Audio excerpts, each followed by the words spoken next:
ko na mga ka-DIY, pinagsabay-sabay ko na itong tatlong burger sa akin na kalandiis oil. Ayan, tatlo lang yan.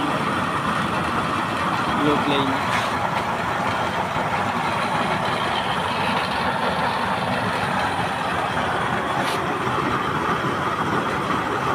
Bukan natin patayin yung ilaw para makita ninyo maliwanag kasi. Kung makapansin ninyo, iba yung apoy ng with cord. Yun kasi yung difference ng with cord saka yung walang cord. Ayan. Malaki ang difference siya. Try natin patayin yung ilaw. Ayan yung apoy kapag walang ilaw.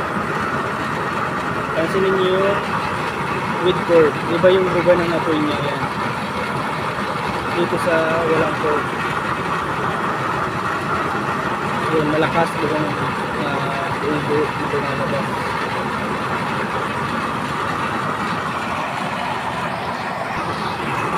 Sa mga hindi ko nakakaalam, ito yung wood cord.